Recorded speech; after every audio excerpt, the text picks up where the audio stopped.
Ladies and gentlemen, good evening. Monday night, 8 p.m. The Online Darts Live Lounge returns, and it is the OG lineup back for one night only. Started all those years ago, and the lineup is back. Myself, Phil Bars, Jack Garwood, and Jonathan Eaton joins us this evening. Gentlemen, good evening. Who's that dickhead? I can say the same about you. How are you, love? How are you? Good to see you guys. Right. Well, while you put the links live, Barzy, can we have 30 seconds just to? I don't like giving the bloke in the top right credit. However, I thought I had to come back one night before he decides he wants to fuck off for good. No. On a serious note, right? What you've done for the last 4.5 years, pal, is sensational. I'm sure the channel will agree that we're all going to miss you immensely on a Monday night. The fact that you are doing so well at MSS and everything else that you're doing deserves full credit. And you've got 2 weeks left, but we are going to miss you immensely, pal. It's going to be very different without you on a Monday, but congratulations. I thought I had to come back for one night, at least, before you left. I love this comment. Nothing's changed. Yeah, look, Dan has had, when I say a horrific, I mean horrific 5 or 6 days at work, and I won't go into it, but those that know what he's explained, what he does, you'll probably have seen the headlines in the newspapers and whatever. He's had a horrific time at work, so he's sorting out shit, boys. Yeah, we'll let him off.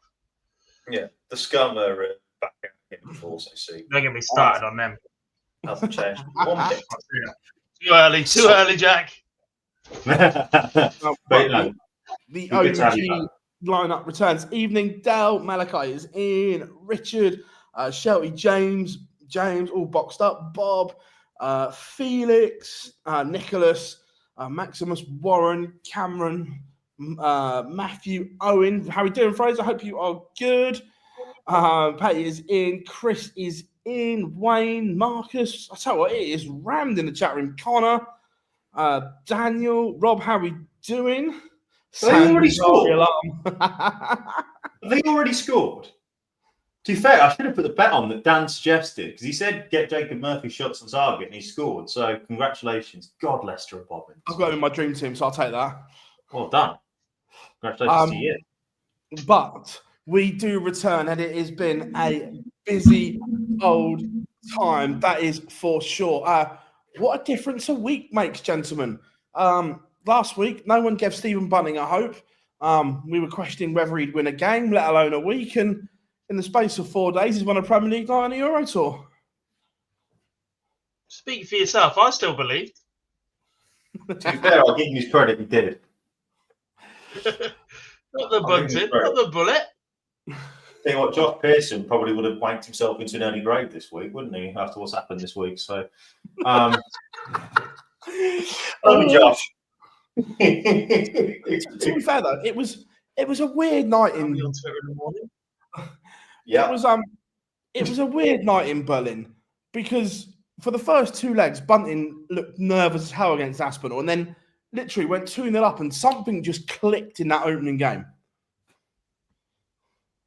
Just breathing space, wasn't it? He's not really had that throughout the entirety of the Premier League because he has played bloody well. But the problem is his opponent's running average up until that point was 103. You can't play against that sometimes. It has just simply been ridiculous. Like, he has not played badly throughout this either. Let's not forget, he won on the World Series, been playing consistently on the Pro Tour as well. Like, he's not being dreadful. It's not as if his form has suffered everywhere else. He just rocked up to the Premier League against allegedly the other 7 best players in the world. We'll let you decide part of that, and if they should all be there. It's a bit late in the season for that debate, isn't it? But allegedly against the other 7 best players in the world, or 7 of the other best players in the world, and ran into some ridiculous performances. There isn't been a lot. But man can do about it. Yeah, but Gob, don't you forget that just because you've been doing this for so long, there's been some people that have started watching darts in about the last 6 weeks that have said he's the worst player to ever play in the Premier League. They know more than you, clearly. No, look, it's stupid. Like, But I mean, what can Bunting do? I had this conversation with someone in the chat room the other week. He's been averaging best part of high 90s, not even more than a ton. Against Littler, when he got bashed in 11 minutes, he was averaging 101. Pretty sure it was mainly scoring average, but still, like, you can't play against that. Playing 103, 104, what are you supposed to do, as God rightly points out? Like, it's impossible. And to consistently be doing it that week in, week out. And eventually the tide was going to turn. I'll be honest, I thought he would win, actually, against Littler in Berlin. I did not think that he'd go and win the night. It was just bonkers, wasn't it? Mental. Literally Bunting mental. Yeah. Luke Humphries then beat Rob Cross in a close contest. Nothing unusual there. Those two sharing a close game. Chris Dobie then beating Luke Littler. We've got a clip from Littler which we'll play a little bit, and out of sorts Littler as well. And the reception he got was surprising, shall we say? I wouldn't say that's surprising, to be honest, because Taylor got the similar treatment, MVG got the same treatment. People don't like winners. Mace, I don't know if he's in the chat room. If you are, Chris, good evening. But people, yeah, I know. But people don't like winners, PB. They just don't. Like, people want to see different people win, and people don't like seeing people who are consistently better than everybody else. So it's hardly a surprise to me that with Littler mopping up anything that he wants to at the moment, people are going to boo him. Unfortunately, that's the world we live in because people are knobs. Let's hope right. And then the final game, there wasn't one in the quarterfinals. MVG withdrew due to a shoulder injury. He was in the venue. He did some media, and then it was announced that he wasn't fit enough to play due to a shoulder injury. Like, he tried to have a chuck, and it just wasn't to be. And then subsequently pulled out of the Euro Tour. So Gezi had a walkover, and a big 2 points for Gezi in context of the race for the O2. Like, he'll take it by not playing 100%.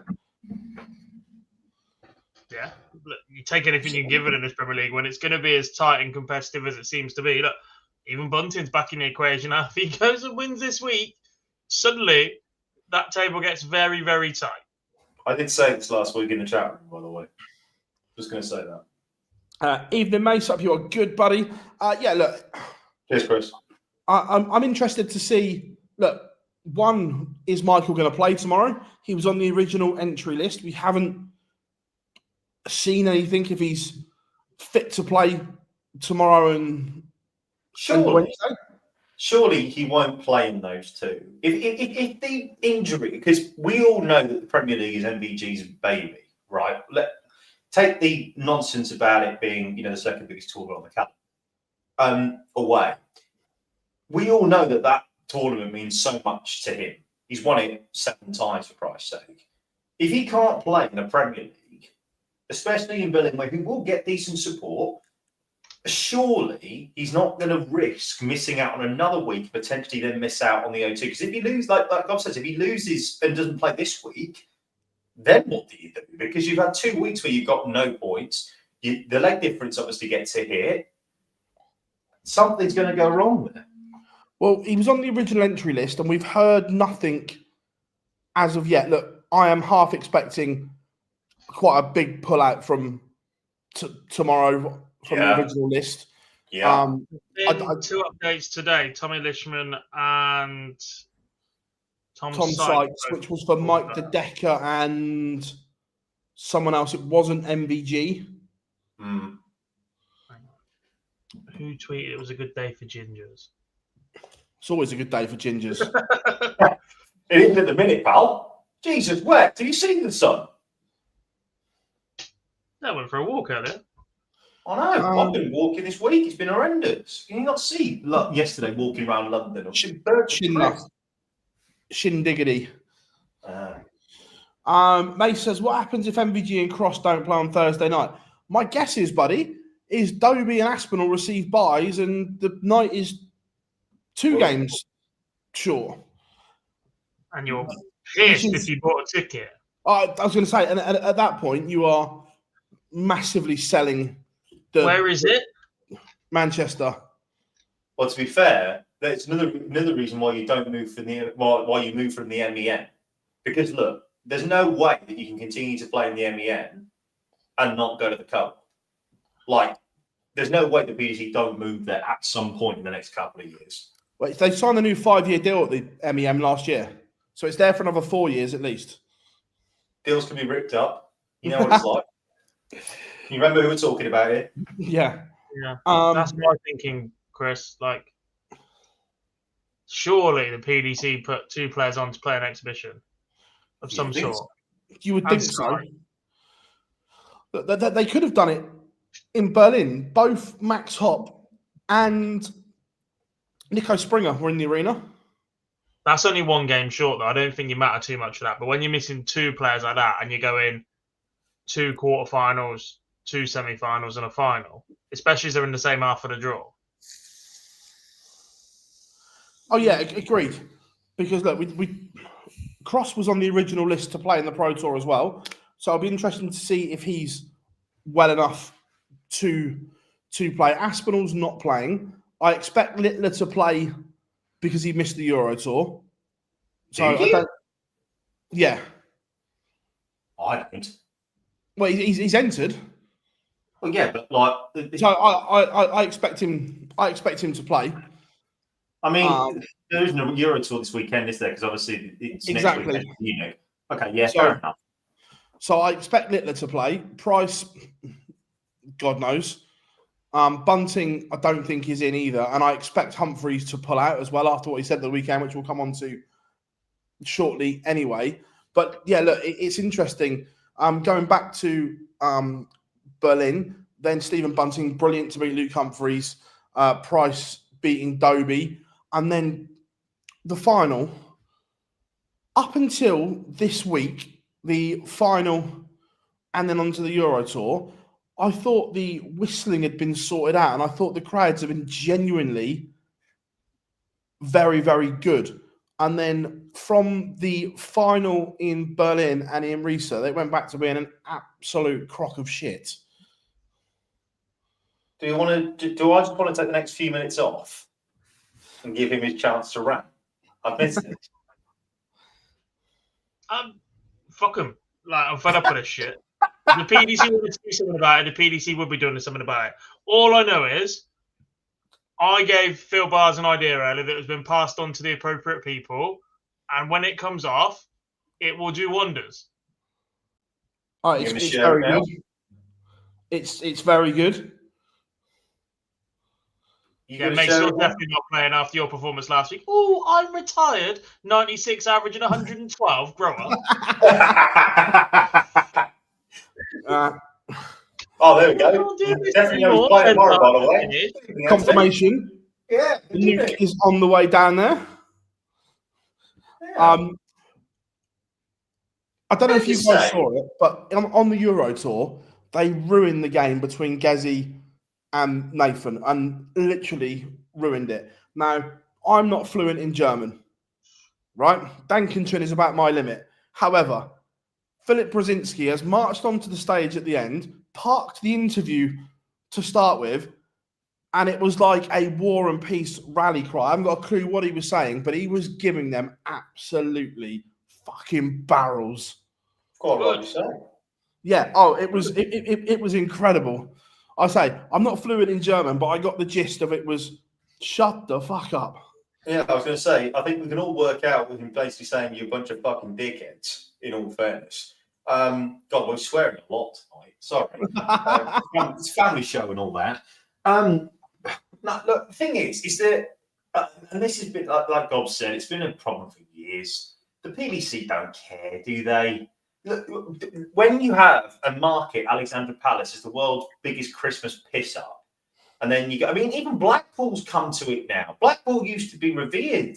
It used to be the place that everyone who would go there is a darts fan, and now you've got gonks there who are there just for the piss up themselves. There's still there's still some people there in Blackpool who've been season tickets holders for years, who are genuinely there for the darts. And I love every single one of them because they go there every single year and they're brilliant. But I honestly think that the best atmosphere now, if you want to just go and watch darts, Jonathan Yu in the Garden absolutely got it on the money. Go to Minehead. Go to the UK Open and do the Players' Championship Finals, because it's very rare, unless you do something idiotic like a certain Belgian, that you get pelters from the crowd. Do you know? And that's the thing. Like, there's not many people there who the thing is that the German crowds anyway have never been the greatest. And I'm not trying to be disrespectful, but they have been extraordinarily home advantage and home support, and I get that, and there's a way of doing that. But we're sitting in a game between Gezi and Nathan. And Nathan absolutely was well said in what he said. He just basically said it. He called it absolutely bang on. All you're doing is spoiling your own enjoyment of the game. And Russ Bray has said it multiple times. Anybody who's caught, just chuck them out. Chuck them. It's not difficult. Find the knot that he's whistling. Stop it. Just get them out. Oh, 100%. Nath had it bang on with what he said, and apparently the translation is on TikTok and Twitter for what Swissville said. Look, he was brilliant. Like I say, just the way he took ownership and responsibility of that moment was incredible. Good. Yeah. But obviously continuing on from the Bunting story, that Euro Tour could have been so different, because for 2/3 of the game, Darius Labanauskas had Bunting on toast. Laban was incredible. He was averaging about 108, couldn't missed 3 darts at 4-4, and then Bunting just found something. It was an incredible game, and it goes back to that, how Labanauskas has not got a tour card, I've got no idea. The darts he's producing at the moment are incredible, and that was the moment that could have changed the destiny of the whole weekend. But from that moment, Bunting was brilliant yet again. And look, we said this a minute ago in the Premier League, it's the first time people are giving him chances. That hasn't been happening for 8 weeks. It started to happen, and it's happened twice in the same week, and he's taking them. Yeah, 100%. If you don't take your chances, then you don't. But the thing is that with Laban, as much as he was doing great, as Mace has often said, you can't practice cracking yourself. Yeah. You missed 3 darts at 4-4 against one of the best players in the world. It's why Littler wins so many games. It's because you don't, and why at the peak Taylor and MBG was so difficult to beat. Because if you don't take your chances, you're gonna get beat. It's as simple as that. Oh, 100%. It was good. As I said, there was again, Gerwin Price is looking like he's going to do damage again at the moment. He's playing exceedingly well. Aspinall, back-to-back Euro finals, a win and a runner-up. All of a sudden, players are just starting to play themselves into a little bit of form, and the ones that are on the periphery are now making gains.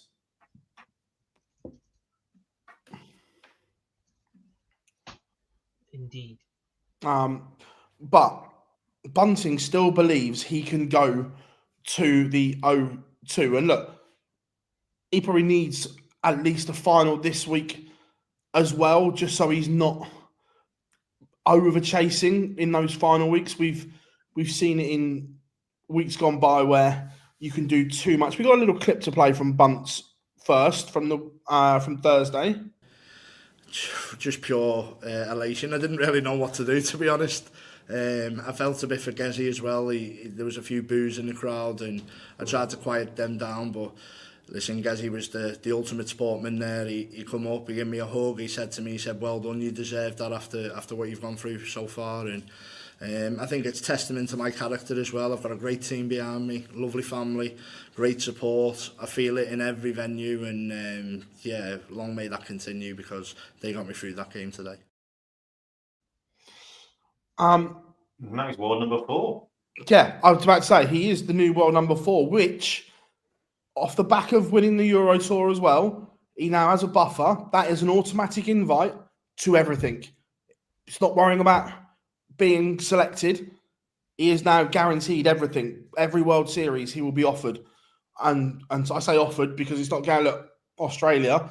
I'm interested to see who ends up going to Australia, if I'm being honest. Do you think that people will stop going to Australia, Phil? Hang on. 100%. Right? Matt, no, I'm not interested, mate. You can't pay me enough. God, we'll stick an extra naught on the end. Yeah, all right, sound. Yeah. Look, the players make no secret of it. Once they're there, they like it. It's just an absolute ball ache, travel, X, Y, and Z for 2.5 weeks away from their family. But also, a lot of comments over the weekend about burnout, playing too much. Now, there's been a lot said there's too much darts. Now, I don't buy into there's too much darts. I don't think there is. I do. But I don't think the elite at the moment are managing their calendars correctly. Notoriously, over the last few years, the best at it, in my opinion, has been Michael and currently Luke, as in Littler. They've been, out of the top players, they've been the best at managing their calendars. Now, Luke Humphries, I love Luke to bits. He looks absolutely dead on his feet. The tank looks empty at the moment. From memory, I can't really recall a world champion in the modern era that hasn't. Especially not a first-time world champion. Michael Smith did absolutely everything in his first year as world champion. Peter Wright the same. Rob Cross basically destroyed him for a foreseeable amount of time. Like, the pressure of being world champion, and with it, world number one, if you are, seems to be getting to these guys who are available for 90% of PDC TV events. They've played in every World Series. And then you think about their personal commitments in the sense of world champion or world number one is big, big money for being in an exhibition. So here's my argument, right? You are a professional darts player at the very, very top of the game. You're going to be, you are Luke Littler. It is physically impossible to play in every single event that you are expected to play in as a PDC tour card holder. 34 Players Championship events, 15 Euro Tours eventually next year. You've then got 16 weeks of the Premier League. You've got multiple World Series events that they've now stopped you as well from having a holiday after the World Championships because there's 2 bloody World Series events that happen in between that and the Masters, which has now also become ranked. You've got multiple people trying to get on top of you, and you are trying, and you've got multiple exhibitions as well, as Gob says. You've also got personal commitments and sponsorship commitments and loads of other stuff. You're Luke Littler in particular. You're wanted by everybody. How are you able to be able to do that? There's far too much darts going on. They've stopped the thing. They've moved Pro Tours to midweek to try and give them weekends off. Absolute nonsense. We all know why they did it. It's to try and stop them being played up against Premier League football. Right, let's have it right. And it means the betting companies that to take the feed can have more stuff to prove, right? And I don't blame the PDC for wanting to try and take more and get more money out of it, because that's what a business does. A business is there to make a lot of profit. That's what sport is about now. Sport isn't about sport. Sport's about money. We all know that.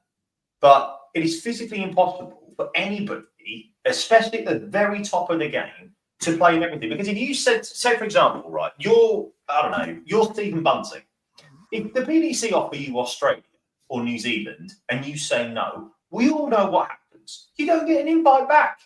Look what happened to 80. 80 turned down, which one was it? Was it Vegas? Not Australia, New Zealand. He turned down Australia, New Zealand. Did you see him play in the World Series again? No. There are 4 players, I think, that can probably get away with it. Maybe 5. The 2 Lukes, MBG, Gezi, and Gary. Those are the only 5 that you could probably say no to, and they would still get an invite back because they bring so much commercialisation to the sport, right? It is impossible to continue to play in everything. And the PDC, I know they say they don't expect them to play in everything, but like, what happens? Then you lose money on your ranking, and you go down, and you get but worse on a worse draw potentially if you don't play in every single Euro Tour. It's nonsense. Like I say, I actually don't think there is too much darts across the thing. At the top end, I think they're playing too much. There's not enough. Okay. Is there enough for the 64 to 128 to be able to make a living off of? With the current price structure as it is? No, I agree with you there.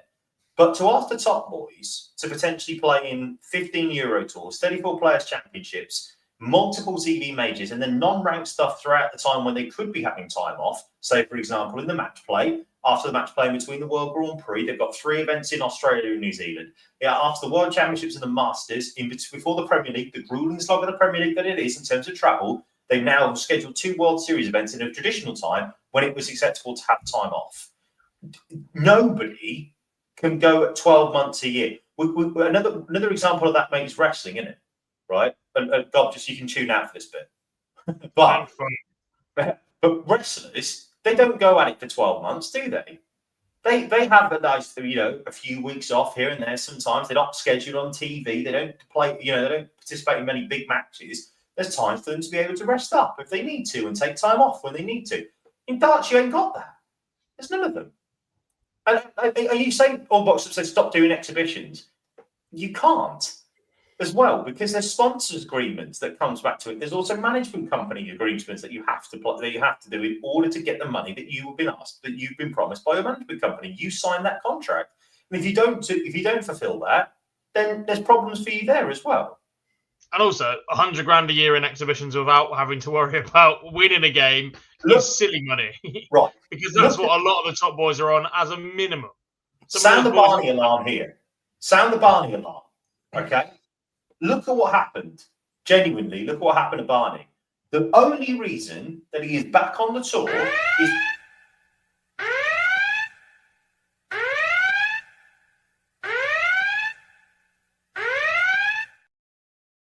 I hate you. I did what you asked. Right. But anyway, okay. The main reason why Raymond van Barnevel's back on the tour is because when he retired in 2019, he was set up, and we know this for a fact, he was set up to be playing Phil Taylor in exhibitions throughout 2020 for a good chunk of change. And then what happened? COVID happened, and he went, oh shit, I need money. So he went back to being a tour card holder. That's how it works. And again, 100 grand, like you say, go 100 grand for the top boys is a lot of money. You don't have to win anything. 100 grand a year to be able to do exhibition? Come on. Well, I remember that when Gary skipped a Euro Tour last year and did 3 or 4 nights in Ireland, he got more than the Euro Tour winner. But that's the thing. So you can't, again, like the PDC can't have a go at them for choosing the money. Again, what would you rather do? Would you rather have to play in 3 consecutive days of Euro Tour action and not get paid potentially, or would you rather do 3 or 4 nights of exhibitions in Ireland and get paid 50 grand? And the result don't matter. Oh, I'll take the 50 grand, thanks. It ain't difficult. Well, if you're offering. Exactly. I'd love that. If anyone can pay me, that'd be great. I agree with Mace's comment where he says that the rankings are flawed 100%. Yes. And that the PDC made these changes thinking it would stop the elite playing and everything, and it hasn't so far. It's only Luke that has managed his diary well. And what I'm about to say, I said this to Jar earlier, and he almost spat his tea out. I don't know this, but I can see this happening. I really can, because the rule change hasn't worked. I can see the top 16 next year getting invites to everything, so they don't have to worry about Pro Tours. To mine head, I think that they'll be straight nonsense. Absolute nonsense. I can genuinely see that happening. Have they thought about addressing the fact their system is flawed rather than just keep gifting the same players more and more opportunities? Because that's the issue here. Oh, I agree, it is a gift, but I can see that happening. No, I can see anything happening. It's the PDC. They'll do anything in order to try and fulfill, try and get the best players into their TV events. Because, no disrespect to Thibaut Tricol, and I love Thibaut to bits, as anybody knows. But would ITV in a Players' Championship finals look to see Thibaut Tricol or Michael van Gerwen? We all know the answer to that one. Who brings more eyeballs at the moment? Right? Allez le bleu.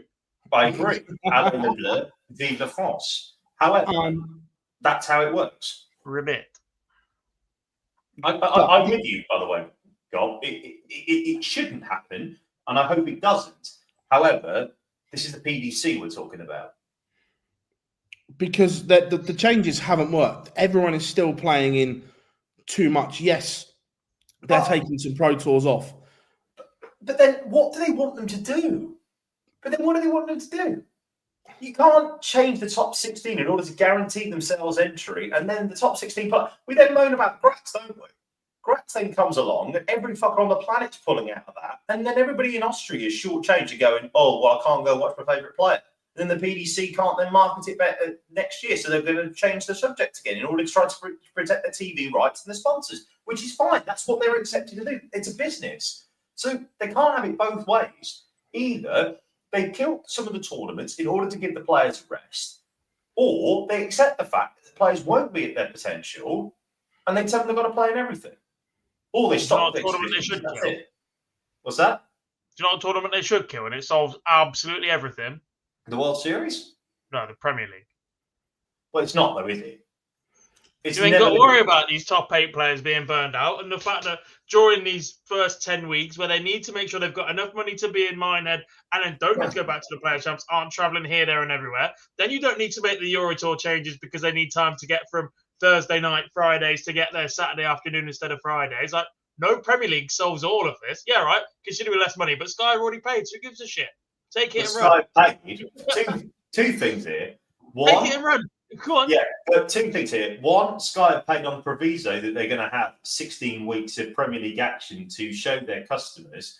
And secondly, can we talk about this yet, Barzi, or not? Talk about what? The potential for the Premier League next year. No. Okay. So that's that, right? So the Premier League as a whole pays for the whole tour as well. Yeah, been it. That much money that it pays for the whole tour. Been it. It's not going to happen. They're not going to just make the second biggest tournament on the calendar. Especially if they're keeping the format. What a load of shite.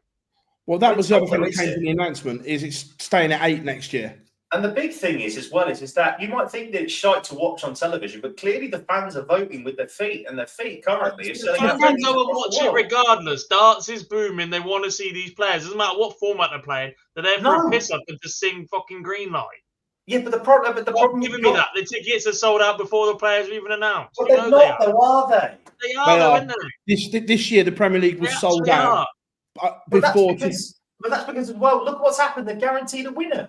People stay to the end. More people get pissed up in the venue, which is happy for the venue and the PDC, and it looks better on television. The fans are voting with their feet. 40% increases last year in the Premier League. Because Hitler was playing, nothing else. Yeah, but it still don't matter. People still voting with their feet, and more people are there. I have to say, PDC have got very lucky of the timing with Luke Littler to then turn around and go, very lucky. Yeah, because now every other metric where they can go, oh, but this is up, this is up, this is up, we must be doing something right, is bollocks, is skewed by this 18-year-old wonder kid who is completely ruining everybody and anybody. Thanks, Anthony. All I'd say is this, right? Yes, the PDC got very lucky. Sky Sports didn't. But it doesn't matter. Why would they not capitalise on something that is taking the sport into a new level? That's pure business sense. Is what Matchroom do. They capitalise on it. Look at what Joshua's done. Joshua's signed Matchroom, and they exploded in population with the boxing. That's why Sky's record audiences are for Joshua, because of what he does and how he transcends sport. It does the same. It's a business. Oh, look, 100% he transcends the sport. There's no argument there. Oh, God. Oh, yes. I can't wait to see that. 100%.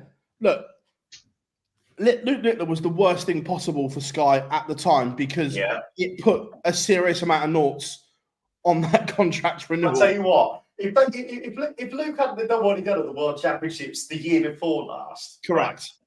Sky would have been able to hoover this up on the cheap, and then the PDC would have been absolutely fuming. Yeah, 100%. Eddie would have had to stay a UK resident. Has that changed, has it? Company else has said it, hasn't it? I'll tell you what, Barzy, you reckon you're going to get an invite on his yacht for the Monaco Grand Prix now? Can't see it somehow, can you? No, I can't. Maybe Barry might invite you. Keown was asking the question, is darts a sport? There's a lot of talk in the chat about something that happened on TalkSport earlier between Keown, White, Nico. I didn't see it. I did. I watched it earlier. And do you know what, though? This is what... Look, I quite like TalkSport. There, I've said it. And I mean this, and not just because he's in the chat room. TalkSport darts is absolutely superb. The darts coverage is good. Some of the other absolutely top draw. And I mean this, and not just saying this is most of the chat room. Genuinely, TalkSport darts coverage is unbelievable, particularly for people who are working and can't always listen, right? But the problem is, so I can't always watch and can listen. But the problem that you've got there is you've got Simon Jordan, who talks about and says, "I've got my own mental health. I had my own mental health issues in the past. Yeah, I just called it adversity." Well, dude, like you don't then. You don't have an effing clue, right? And look, he gets paid a lot of money to talk a lot of shit, and that's his right. Like that's what he does. But anyone on that doesn't? Well, me, I don't get paid to talk shit here. I just do it for free. But not on TalkSport. They employed Troy fucking Deeney, for Christ's sake. That's true, actually. Yeah. And Gabby Bonglaw as well. He's awful. But I will say this, right? Nico is there, sat there. And what people talk about there is that Keown basically said, is darts a sport or is it a pub game? And I'm not going to go down that road because we could be here for hours. But what I don't understand is that why they're saying, oh, well, you can't say that your mental health is gone and you're overwhelmed if you then decide to go and play Munich in the Euro Tour. It's one of the biggest Euro Tours. It's one of the biggest Euro Tours out there. And secondly, 35 grand's up for grabs. That's a lot of money. Oh, 100%. Yeah, so I didn't hear it because I was obviously going what you were. Yeah, and look, the one thing I will say about TalkSport's coverage is that the show they do on a Friday after the Premier League, it could be toned down a little bit. It could be. Just from my own personal opinion, it's a bit. I mean, some of the stuff that I heard earlier on in the season, I just thought it was a bit crass, to be honest. It doesn't help, right? And I've got my soapbox here, Barzin. I'm sorry, right? Sorry. But when you've got the chairman of the PDPA saying that I would have absolutely ruined Luke Humphreys on your show, that does not look good under any circumstance. Think about it. Is all I'm going to say. Yeah, look, I get he thinks that, but you can't when you're in his position, you can't then come out and say it. A bit like Eddie. I know it was tongue in cheek, but it still wasn't a great thing when they were talking about the money going up on Monday, and he was like, "Oh, we're basically giving Luke extra $500,000."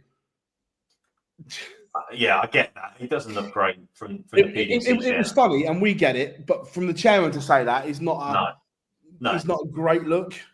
Chris, so if anyone listens to TalkSport and really go and have a call, look, again, it's horses for courses. TalkSport's darts coverage in the main, particularly on a Thursday night in the Premier League, is super, right? And I actually think their football coverage is better than the BBC's right now. There, I've said it. I think Adrian Durham as a shock jock, as a radio host, as a live football presenter, he's very good. Very good. As in Sam Matterface, there I've said it. Right. Anyway, going back to our original point about burnout and so on, do you agree with Luke, Gezi, Aspinall, and so on? What? That there's too much darts? That they're playing too much darts, or do you think there is too much darts? Yeah, absolutely. It's so difficult to keep up with, right? Buzzy, I mean, I'm out the game a little bit now in comparison to what I was like when I was here full time, right? But even for me, it's difficult. I can only imagine what it would be like for you, who lives and breathes it. Fucking difficult, isn't it? I know you love it. I'm not saying you don't, but it is difficult. Oh, 100%. Look, it's tough. Motor Super Series, really difficult. To keep up with. Yeah, exactly. That's what I'm saying. You've got MSS during the week. You've got the Challenge Tour, the Development Tour, the Women's Series, the Premier Leagues, and then obviously the Pro Tours and all the tournaments. There's loads in there. In particular, in that darts balmy period, you go through October and December into January. You're playing a TV tournament every other week. Madness. Okay, Mace's thing. He thinks it's saturated at the moment. Yeah, but I agree with him. The thing is, I don't see where the line stops because, again, this goes back to there's no structure in darts. It's every horse is running its own race, where this over here is doing what's best for them, over here is doing what's best for them, over here is doing what's best for them. There's no cohesion. Shut up, Deacon. And he is in. What are you creeping in for? He's had the word that the OG's back together. Yeah. There's twofold to this. One, there is a lot of darts. I mean, I constantly saying there's never been a better time to be an amateur or whatever else, or to be a dart player. And with the money at the top end of the game and with the amount of opportunities at the bottom end of the game, perhaps that is true. But for the boys at the top, there's twofold way of looking at this. One, I don't think they're playing too much darts. I think they're not playing enough of the darts that they want to play. As in, they're at a point now where, for most of them, it's not life or death if they go and earn 1,500 quid in the first round loss at the Pro Tour. They can take that on the chin for 1, 2, maybe 3 seasons. But what they do want to be doing is competing for the big money, to the point where they've got the ability to say no to the smaller stuff. Yeah. The thing is, the quite simple fact is that as well, is as you said, they're not playing enough darts that's meaningful, if that makes sense. For them, obviously, look, Premier League, the 8th place next year is guaranteed 80 grand, and absolutely fair play when go and chase the coin. Yeah, but right now it means absolutely nothing to them. Exactly, and that's the point. Like, we've always said that there needs to be more ranked events, and to be fair to the PDC, they've obviously given us the Slam being ranked, yay, and they've obviously given us the World Masters. The Masters is now ranked, and that's great, and I've got no issue with that entirely. But there's so much. I'm going to get called out for this when I go and do the Premier League in 3 weeks. There's so many glorified expos, aren't there? The Premier League is an exhibition. The World Series is an exhibition. And so many of those players have been asked to play in them to go and spread the gospel. It's like the World Series. The World Series makes the PDC absolutely bugger all in comparison to what the Premier League does. I go back to the point where this is from a PDC point of view, because someone said in the thing, Jimmy Van Schie flew back to Holland Sunday morning to play in a ranking event Sunday night from the Super Series. Do we need a proper season where beforehand, like we knew, after the Worlds, we knew there was nothing until the Masters, apart from Q School, because they've got to get that in, but do we need... I'm not even sure they do have to get Q School in. Give everybody a couple of weeks off. Make the season more tighter, pack it into a shorter space of time, especially now you've got midweek Pro Tours, etc. Have it run for 9-10 months solid, but give these guys time off. Yeah. Because that's what he's crying out for. He's crying off for a down period. Every other sport in the world has that. Yeah, absolutely. There's no other sport in the world that doesn't have any time off. Football, at least, okay, fair enough. I haven't played Club World Cup now, but at least they get 3 or 4 weeks off before a Premier League starts. Rugby, they get 5 months off, it looks like, in between tournaments. Cricket, you get an off season. Okay, if you want to go chase the coin, that's your right to do that, but you're allowed an off season in cricket if you want that. Horse racing, jump season happens this time, and then flat racing happens then. NBA, you get time off between June and October. Same with the NHL. MLB don't play in the winter. The NFL has 6 months off. I'm just going off sports that I know. The basketball season is 82 regular season games long. and they get that done. Then they have, 4, 5 rounds of playoffs? Yeah, 2 months, best isn't of 7 series, and they still get 4 months off that includes a draft. Yeah, exactly. And that's the thing. Like, you could easily put the Pro Tours in a block.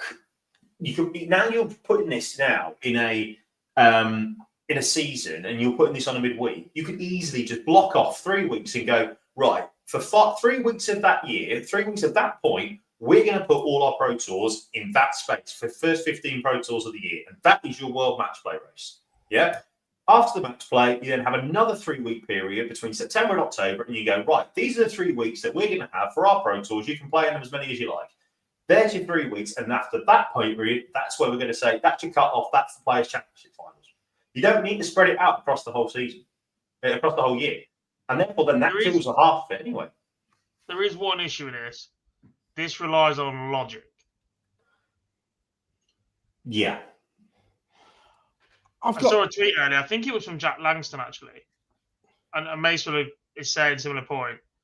The PDC needs a new ranking system. If you win the World Championships in January 2026 and then proceed to lose every leg of darts you play until December 2027, you'll go into the 2028 World Championships ranked 3rd in the world, maybe 4th. That's mental. Fucking ridiculous. Mental. Couple of bits off of the points that have been said. Now, if we are going to put it in a season, are we saying after the World Championships there is no darts for 3 weeks? 3 weeks off complete from the World Championships. That isn't a break, but yeah, minimum. For the top boys, absolutely. They shouldn't be picking up a dart until the Masters. They really shouldn't. Bahrain is a joke. But what I meant by that is that, again, you look at Formula One, right? Formula One has a 3-week midsummer break, and they legally have to switch off all computers, everything, emails, and are not allowed to look at it for 3 weeks. Okay, so that's what should happen in darts in January, and then for the top boys as well, they should then be able to turn themselves off for a month after the match play. So it should be January to February, there should be no darts. July to August, August to September, there should be no darts. They've still got plenty of weekends to be able to put the World Series in. They've still got plenty of weekends to put the Euro Tours in, as long as they move the Pro Tours to 3 or 4, depending on how you want to play it, 3 or 4 midweek blocks. The issue with that is, I've got to be careful how I word this.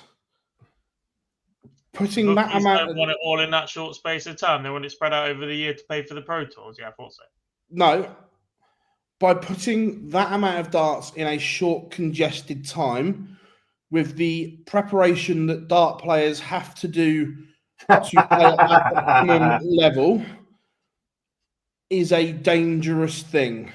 Well, hopefully it means that the practices get less. Wasn't dangerous when we were doing it for the summer series and the autumn series and blocks like that. It was dangerous. But hopefully it means that practicing will become less in the game. All I'm going to say on that. Yeah, and to be fair, I actually don't think the lower ranked players would like that either. Them all in congested blocks. But then it's easier for them to be able to get time off work. As they know that they've got that time period where they're going to be off, it's much easier than them going like, oh, I need this bit here and this bit here and this bit there and all that. And that makes it far easier, I think, to be able to book a considerable time off work. At least if they put in a week, rather than going, I need 2 days off here, I need 3 there, I need 1 there and 2 there. At least if you put it over a week or a fortnight, you put 10 events on at that time period, then it's easy for them, is it not? Because that's the other thing with the update and the rankings, and I don't think this has been mentioned enough, because a number of people have come out and criticised anybody that's then in turn criticised the announcement the other week, etc. And the comments have been, you're a professional sportsman, go and win a game, right? That's all well and good, but your trade is then restricted. You can't go and apply that anywhere else. Yeah. You can't go and win money somewhere else. The PDC cannot have it in a way where they're not paying first-round losers, so you're only allowed to play in their event, but if you don't win, you don't get anything. For me, that's a double whammy that the PDC should not have. Either allow the players to play everywhere as professional dart players, or give them first round prize money because you cannot restrict their trade in that sense. In a season or 18 months after, they've changed to midweek Pro Tours, because when it was weekend Pro Tours, being a part-time professional dart player was a lot simpler. People worked a 9 to 5. They occasionally did a Friday or a Monday off. They built up time elsewhere, and then they were allowed to go back to work in the midweek. You can't do that anymore. The Pro Tours exist in the midweek. You've got 2 Pro Tours and a European Tour qualifier most weeks at the moment. And then if you qualify for them, you've got to go to the Euro Tour. So you can't work a weekend job in case you qualify for Euro Tour. You can't work midweek anymore. And yet you're being told you're not guaranteed to earn any money. You have to go and win something. It is physically impossible for everybody in the first 8 Pro Tours to make profit. There is not enough prize money when half the field have to lose first round every single time. Look, Mace has made a good point. I was about to fire it up there. Yeah, absolutely. This is the point where if they are not going to pay losers money, that the players have to stand up for themselves here, like they have like they are in tennis. It's the snooker debate as well, that they have to be allowed to play elsewhere, whether that be in the Super Series, in the ADC. If they want to go and do WDF events, then so be it. I was just going to say, this All Boxed Up says about it's as if being suggested that darts players don't have a brain. Players can choose or not where to play as and when a fit their own breaks it. Okay, then when are they going to get paid? Yeah. There's 2 tiers to this. This is a completely different discussion now to the top 8, the top 16 in the world. They've got enough sponsorship on their shirts. They've got the Premier League where whoever finishes bottom in that Premier League is guaranteed 80 grand for the year. 80 grand for finishing last, yet you don't get anything for finishing first round of the Pro Tour. Like, they're completely different worlds at different ends of the scales. And again, Scott, this is a little bit different, that Gary has been very, very clever and very good with his money, that he doesn't play darts for money. That man's won 7 major titles, including back-to-back world championships. He's got about 5 million through ranking, has won God knows how many floor events or whatever. Like, Gary Anderson is in the position where he's invested money wise enough that he doesn't need darts anymore. Well, I think they put up a stat last year. Just at the World Championships, he's earned nearly £3 million, let alone anything else. Just from the World Championships, it's about £3 million in prize money. But I won't get anywhere near to that in my entire life. No. Mace says so, by the way. Like, the whole structure is based on the 1 to 8 player. I'm amazed the elite don't make some kind of stance on behalf of low ranked players. Well, the elite have they, Mace? Like, I'm not wishing to be rude, but they clearly haven't, because otherwise they wouldn't have said, oh, yeah, do you know what? We'll take the top 16 automatic entry into the Euro Tour. Unfortunately, everybody's out for themselves. All they care about is what's in it for me. And that is the way life works. I'm sorry. That's the problem with the PDPA as well, that they're not going to bite the hand that feeds them. They're not going to rock the boat. And sport's like that, though. Unfortunately, professional sport is dog eat dog. This has to be player-led, that like Kyrgios and Djokovic have done with the tennis. Yeah. That unless this is player-led, it won't happen. Now, even if the PDC say, okay, you can go and play in stuff as long as there's not another PDC event, fine. That's not an issue. But it's like what Matchroom would do with the snooker, isn't it? Yeah. Barry Heard came out and said, what was it? That, they've got a new contract with World Snooker that they don't have to play, they can play anything that isn't a World Snooker event. And what we've seen on the calendar, every weekend there's a World Snooker event. He ain't daft. Barry ain't daft. Yeah, So, yeah. Could the players start their own union? They could, Big Johnny, but they are absolutely at a point where they need to, and I've been going on about this for months. But the problem is, even if they start their own union, I'm guessing the PDC wouldn't have to recognise it though. Josh says as well. So you would give everyone 500 quid who shows up to a Pro Tour? Yeah, I would, 100%. I wouldn't. Mine wouldn't be 500. So what I would do is 2 things. Either if there's no money for losers, then they have to be allowed to play elsewhere to earn money. If not, the snooker model, I don't dislike it, where at the start of the season, you are given £20,000 by World Snooker. Now, granted, once you earn £20,000 and over, you have to give that back. Yeah. Which I don't mind that, because if you don't earn that, you've got something, and if you earn it, it can go back. So I don't mind the it's not university tuition fee. But it's like, but it's also, right, Dan said it last week. We put it out as a clip, didn't we? Dan said that if you win a tour card, you should get £10,000 for winning a tour card, right? And if you do get a bill. Yeah, to join the PDPA and forced to sign it, or you're not allowed to play. Exactly. Here's your PDPA. Yeah, so you should get 10 grand or, as you say, 20 grand, and then go, right, that's your first year covered. Either A, you expect that you pay it back when you start winning money, or B, if you don't win enough money, you check your card back in at the end of the year and we go again. Like, and I like Dan's idea on this. I think it's a really good idea. You know, I mean, like we said about Danny Olacanta, he's won absolutely F4 this season. He's not won a penny. For 4 months in, he's not been paid for playing the sport. Like, in what other sport would that even be possible? It wouldn't. It is a mad situation that we're in at the moment, that you've got one extreme not earning money and the others are dead on their feet, and we're only in April. Well, you have to. I mean, Danny Olacanta now, he's got, okay, fair enough, he's still got 18 months or so, or, you know, just a bit longer than that, to be able to retain his tour card. But he's not playing the next 2 Pro Tours, as James points out. I like that. He's still in debt as well. Yeah, exactly. But again, part of that withdrawing is that because he's won nothing. Probably. Possibly, yeah. There's only so much sponsors' money will get you. Oh, yeah. And don't forget as well, 1% of that money goes straight to the PDPA. 2%. Well, hang on, Stephen. You know, you say if you're not playing well enough, you can't expect to earn money as a professional dart player if you're not good enough. Well, you can't say that to professional people in football, rugby, cricket. You say you're not good enough. You've still gone to Q School and won that card. Yeah. So you've won the opportunity. You have beaten, 400 other people to that card. But if Bars makes a crap video that no one watches, he's not getting paid for that video. Well, he is. But he would still get some money for it. Like, it's just, what I'd say is that we're not saying that they should get an absolute killing for not winning games. That's not what we're saying. We're not, but you shouldn't be out of pocket. No, if you are working, and no matter what you might think, professional sport is a job.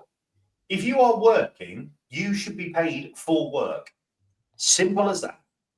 And look, we agree Q School isn't a good barometer, but it's the barometer that they use. Look, it's the PDC's metric that then decides you're good enough to be one of their tour card holders for the next 2 years. If that's their way of doing things, then they have to stump up the fucking difference. Yeah, 100%. Yeah, and he won a day. Like, winning a day nowadays in Q School, especially in EU Q Schools, tough. No matter what anybody tries to tell you, it's tough. Who was it? Why would the PDC care if Danny wasn't there? He's not good enough. Yeah, but he might not be good enough, but he still won a card through their qualifying school. Yeah, so they should be. They themselves as well, Stephen. Matt Porter has said on many occasions that he wants the tour to be fully professional. If he wants to do that, he should be taking interest with the 128 players. For the tour to be fully professional, all 128 have to earn a reasonable living, and at the moment they're not. Far from it. Simple as. God, we've got sidetracked here, haven't we? I've missed this. Oh, it's good. But going back, have the elite got to manage their diaries better? I know we got sidetracked, but in this era, yes, it's impossible not to. But then what do? Do you then do a Nathan Aspinall and drop out of 20 Pro Tours and then not qualify for minor? Do you just go sod it? Do you do a Gary and not play on a Euro Tour for 5 years? What do you do? I think I don't think there's a one-stop answer to this. I think it's all very different depending on who you are.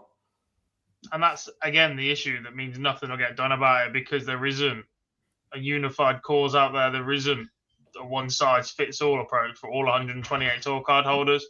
And if it doesn't suit somebody, nobody's going to act on it. There is no, yeah, right, this actually suits the tour as a whole mentality. Again, Paul, I get that Danny was good in the WF and not prolific. The gap between the organisations and the standard has never been bigger, in my opinion. That we see Andy Barton as a prime example. I had such high hopes for Andy Barton when he won his tour card off the back of Lakeside, which he played really, really well to win. He has gone over and done nothing. Brian Roman went over as the WDF world number one. And again, I think the gap has never been bigger between. I love Max's comment, by the way. What's that? Rubbish. I just take this though. Lendl says this, by the way, about as a top 4-8 player, I wouldn't go to the Pro Tours. I can guarantee you right now, Lendl, as soon as they've got enough money to get the Minehead, they will play in about 20% of the rest of the Pro Tours. That is all they're chasing. That is all any of them are chasing. They're chasing a perceived cut-off for Minehead, so they don't have to play in them unless they need to tune up. Because the Euro Tours make them more money. But a lot of them, they've all decided the best way to do this is get it all done at the start of the season. Do you remember when they'd all rotate in and out, so they're not playing each other? I've got to ask you this question very, very quickly. I was actually listening back to something that we did 5 years ago this week. Shit. We were in my head on our old On the Ocky show. Do you remember that? And and we actually talked about it at that point. We said that 10 grand at that point for the top boys weren't getting out of bed for. Yeah? Nothing's changed in the previous 5 years. The top boys don't care about the Pro Tour anymore. They haven't done for years. For them, it's a case of, well, you even said it, Barzi. You said that they will get enough money to get the Minehead and the schedules will be managed. And that's exactly what has happened for nearly a decade. 100%. The big boys, I'm not sure what the projected cut-off is going to be, 25, 27 grand somewhere. 27 maybe, yeah. Maybe around more because it's 34 this year.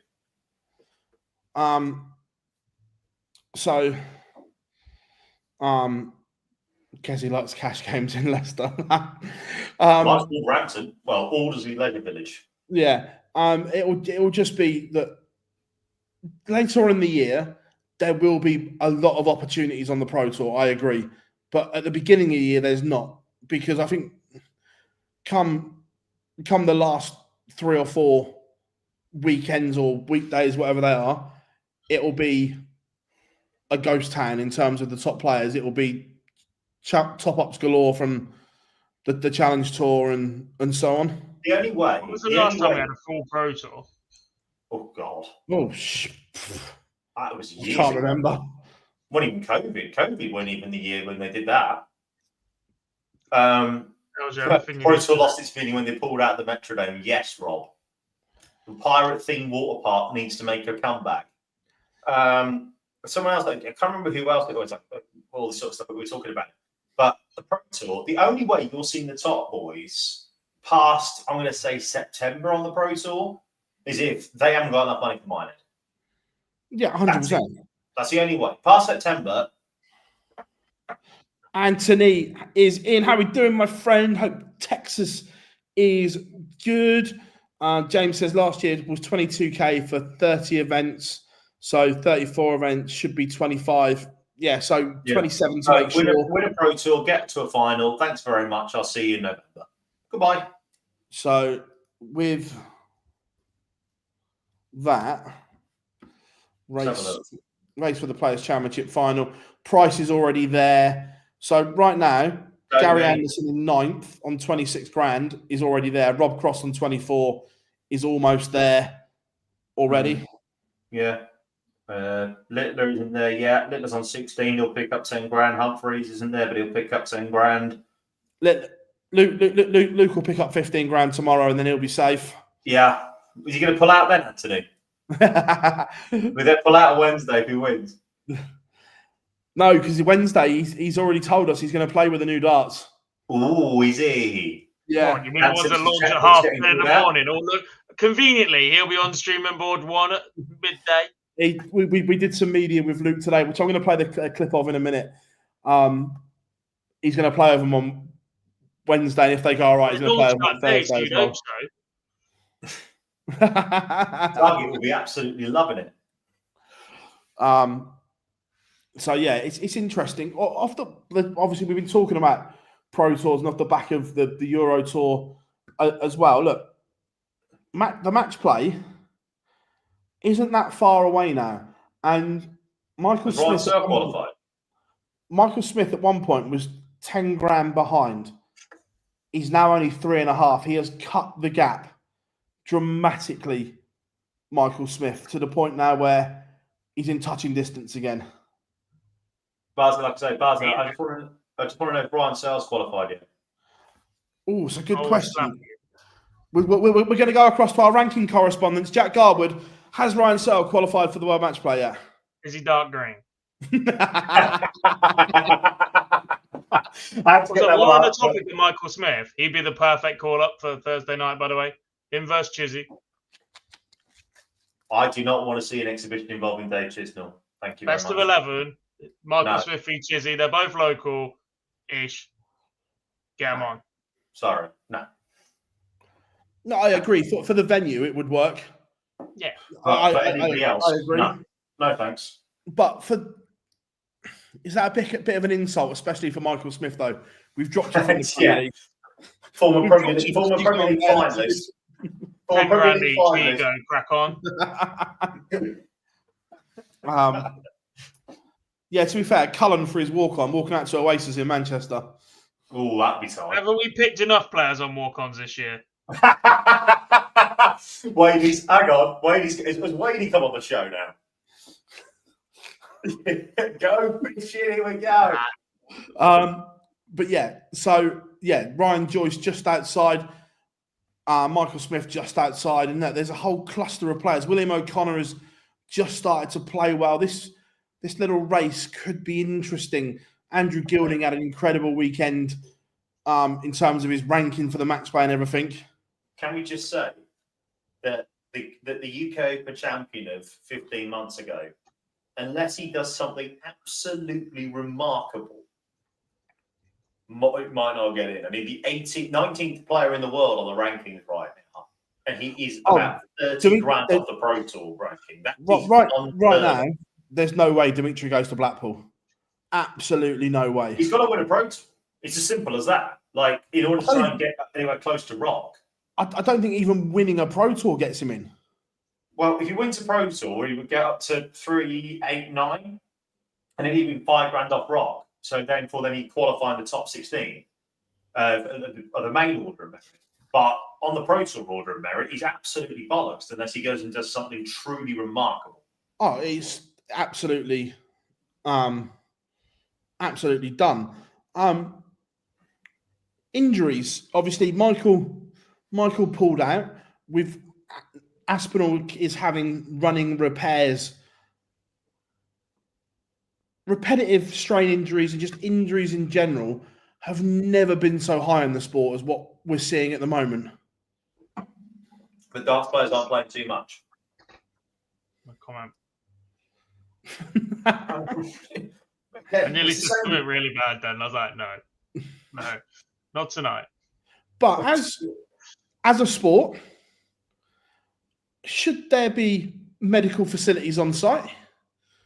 A physio and so every other sport at the moment, if players do something on the night, there's kind of no way of looking at stuff, identifying stuff. Well, from an English point, in an English night, you get the St. John's ambulance there every week for the Premier League and stuff. Yeah, but that's not. That's the crowd. Come on, that's like going to Halfords and asking them to check fuses. I'd say John's ambulances. I mean, they're great. They're a fantastic volunteer service. But if you've done something biomechanically wrong, have some paracetamol and put your leg up. Miss, I've broken my leg. It's in 2 places. Put a cold paper towel on it. Yeah, wet paper towel. St. John's ambulance are a wet blue paper towel in primary school. At professional sports level, that's what they are like.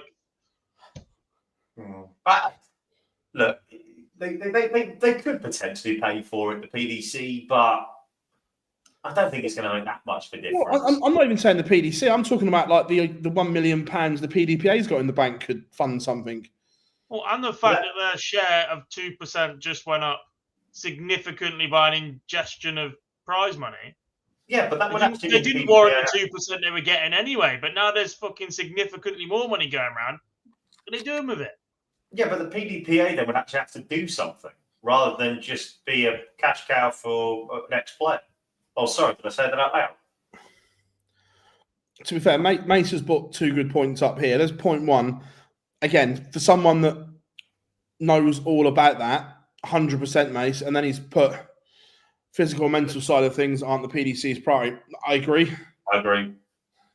I mean, but then again, though, it's the same with anything, though. Unfortunately, as a promoter, and I know this might sound harsh, but they only care about one thing, and that is about the dollar. Here comes the money. That's all they care about. But again, that comes back, like I said, the PDPA, should they be funding medical? But again, though, and as I come back to it, they would actually mean they'd have to actually do something. And I watched, obviously, the interview who does it, and good luck to him, is all I'm going to say on that. But, like, no, they're not going to fund it.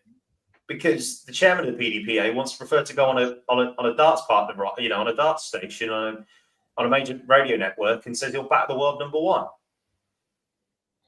That's what the PDPA want to do. It's crap. It just makes the sport look awful. That the professional union for the players don't seem to care.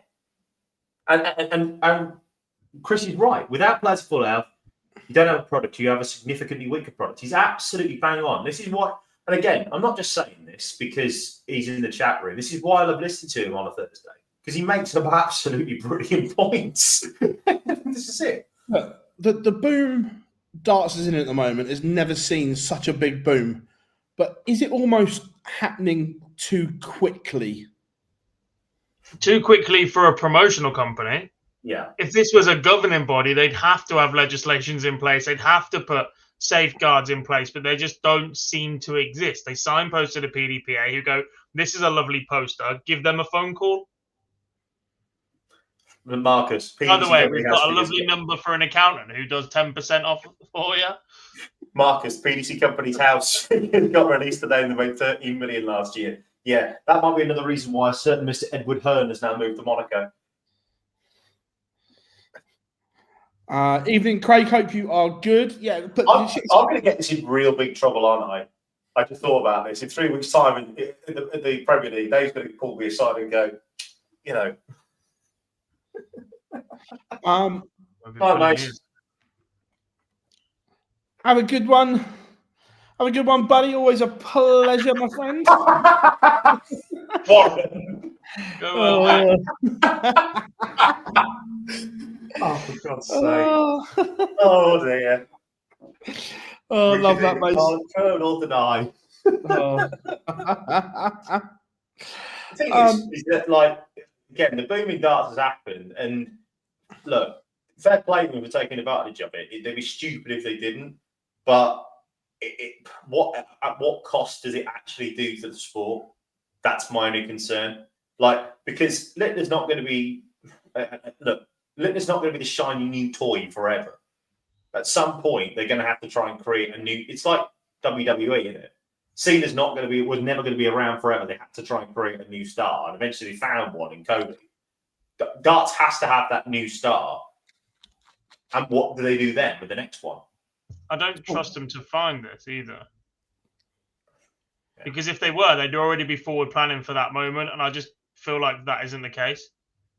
Every time we have this discussion about World Series call-ups and using the depth in that rotation instead of burning out the top players, they cease to do that. They keep using the same 8 players for the Premier League. The same 8 players then do the majority of the World Series, but rotate a couple in and out. Like, if you were genuinely of the belief that your depth is good enough and commercial enough, then they'd be using it right now, and they're just not. Oh, look, I'm with you 100% on that side of it, that they don't rotate and haven't rotated anywhere near enough. And that's For my final show, I'm going to come prepared with my 10-step plan to save darts. All right, Liz Truss. 10 ways to save the West. I will outlast that fucking lettuce. all I'm going to say is this, right? Is that how can you say as a PDC that someone's not ready for the Premier League or X, Y, and Z if you're then not giving them an opportunity in a World Series event? Like a World Series event is essentially a tester to see what will happen in the Premier League. Do you know? Like, give them the opportunity to showcase what they can really do. Because if you're going to make the Premier League this holy grail that everybody wants to be in because they get paid an absolute fortune no matter what happens, then what you have to do is, again, Gezi isn't going to be around forever. You know, NBG, Humphreys, Littler, they're not going to be around forever. Humphreys and Littler will probably be there for a while. NBG as well, still quite young. You know, he's only 34. So they have to start creating new stars if they're then going to get them an opportunity. You can't just throw a play. He's not Littler. Littler's once in a generation talent. Everybody knows my thoughts on the kid, right? But not everybody's going to be Luke Littler. Not everyone's going to take to the Premier League like a duck to water. So you have to give them that opportunity of playing in front of a big stage in order to be able to make them commercially viable. Well, I was going to say, we've seen the picks for the first two World Series events. I'm interested to see the next block. Obviously, we've got Copenhagen, Poland, and New York coming up. I'm interested to see what the rotation is for those three events. New York, you know what it's going to be. New York's going to be Look, I expect New York to be the standout as we expect it to be. So if that is, then I'm interested to see what Copenhagen and Poland are.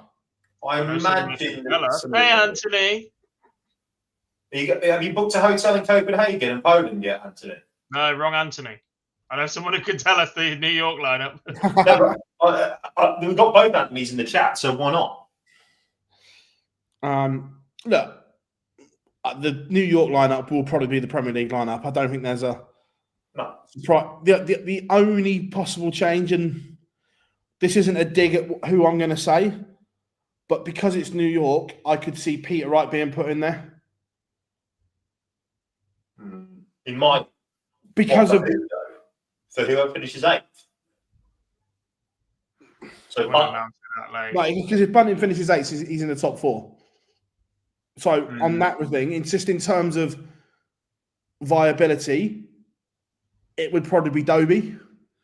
In terms of commercials, that'd be us, though, wouldn't it? Oh, 100%. If you're going on that line. Oh, here he is. Here he is. Is that true? Is it, mate? But look, because of Peter Wright's stature in the game, could I see him at MSG? Yes, I could. Josh Rock could get a go at some point. Look, with the greatest respect to Josh, he's made PDC TV semi-final back in March. Like, let's not rush him into crowning him the next big thing. Me and Gob were talking. Me and Gob actually had a sensible conversation on this. What? I know. You had a sensible conversation, the two of you? Yeah. When did that happen?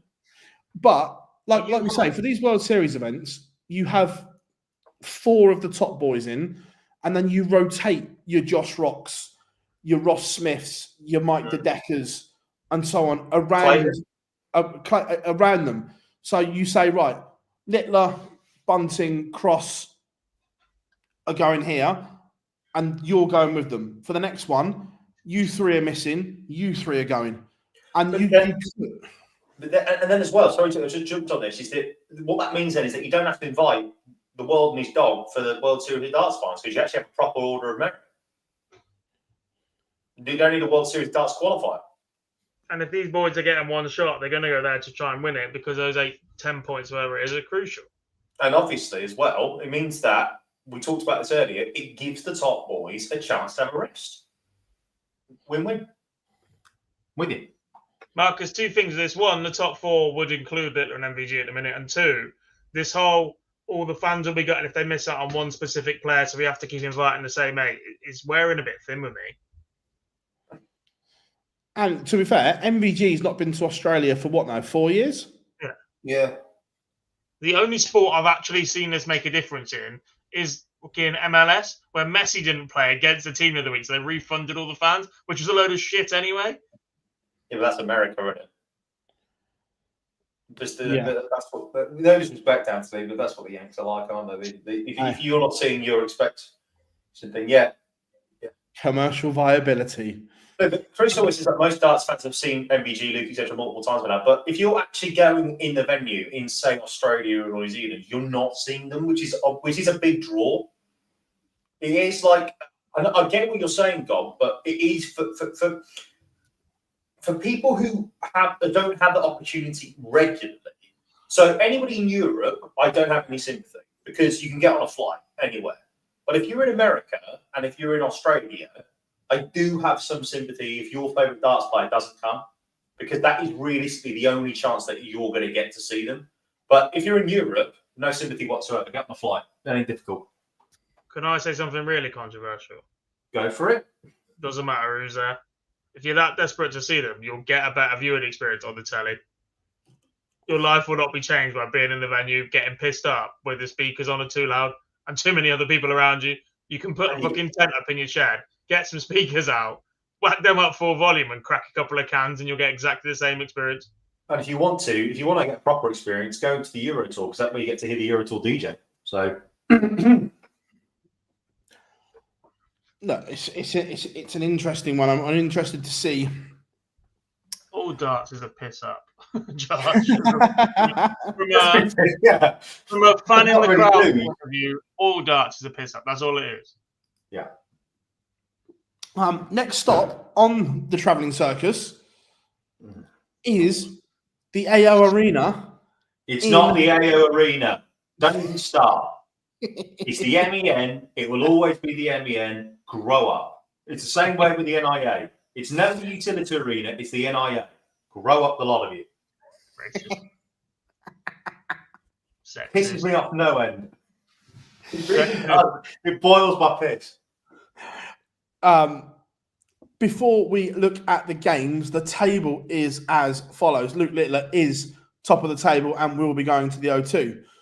Luke Humphreys in second, will be going to the O2. Then it gets interesting. Gerwin Price, third on 15 points. MVG, fourth on 13. Fifth, Rob Cross on 12. Sixth on 10, Nathan Aspinall. Chris Dobie, seventh on 7. And Stephen Bunting is eighth on 5 points. So, some big games here because of the table. No more so than the first game potentially in Chris Dobie and MVG. A win for Dobie, and he's back in the race. A defeat, it's uphill from there. Are we agreeing on that? I think if he doesn't win the night, he's out. I think one of Stephen Bunting or Chris Dobie will be officially gone but gone by the end of the night, because not both of them can't win the night. So, score prediction, Jar? You haven't done this for a while. What, for Dobie against MVG? Yeah. Well, depends on whether MVG's fit enough to play, I guess. If he plays, I don't know how much it's going to be. Do you know what? I'm going to go with it. I'll say Dobie. No, MVG 6-4. If he plays. If he doesn't play, then obviously Dobie wins. That is how it works. I've got a lot of people thinking MVG is not even going to make it. We've got Dobie walkovers going on in the chat room. Wow. Look, we'll find out tomorrow if he's in the Pro Tour or not. What are you saying, Gob? You know when Dan sits here every week and sarcastically goes, 6-0 Dobie? How many legs is he going to get? No. 6-0. With the big WF next to them on Dark Connect. Are you messaging Michael now? Yeah. Nice. Will you play, yes or no?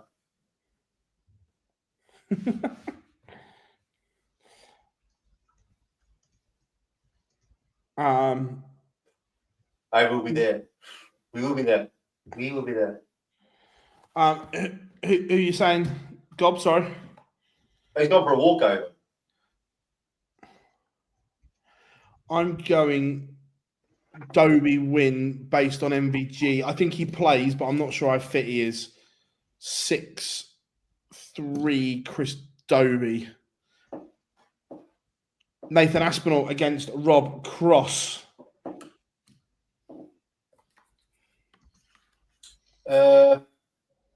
Pass. 6-2.